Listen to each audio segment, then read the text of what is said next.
En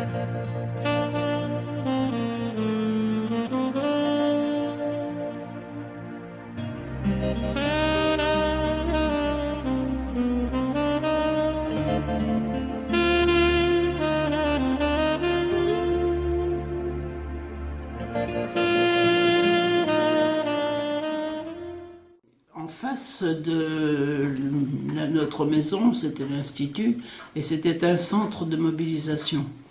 Alors, on a vu tous les hommes arriver, mobilisés pour la circonstance. Ils recevaient un fascicule de mobilisation, et il fallait qu'ils se rendent immédiatement au lieu de mobilisation qui était marqué sur leur Mon père a été mobilisé en février 40 parce qu'il avait 3 enfants, donc c'était un peu reculé par rapport aux autres.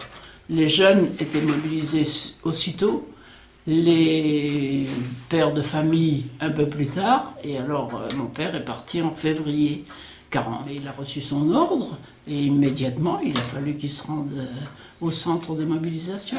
Jusqu'en mai 40, nous avons eu des nouvelles, et après, il est parti, comme tous les soldats sont partis comme ils ont pu.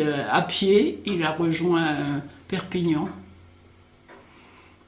Il a vu passer les voitures avec des officiers dedans, mais les soldats, eux, ils avaient le droit d'aller à pied.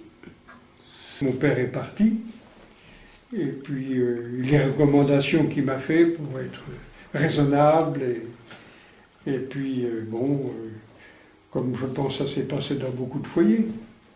Un événement, hein, parce que bon, la famille était très liée, et puis bon, savoir qui s'en allait, l'incertitude de quand on le reverrait. Et puis, quand même, par personne interposée, on avait parlé beaucoup d'une autre guerre avant, qui avait été tout ce qu'il y avait de difficile pour les relations humaines, difficile parce que, bon sang, il en est resté beaucoup qui sont blessés ou morts, si bien que ça laissait quand même une image de difficulté à passer. Mais moi, je n'ai pas de souvenir particulier qui soit vraiment attaché au fait que hier c'était la paix, aujourd'hui c'est la guerre. Si ce n'est, je vous dis que le départ de mon père était quand même comment dire, une épreuve, quoi.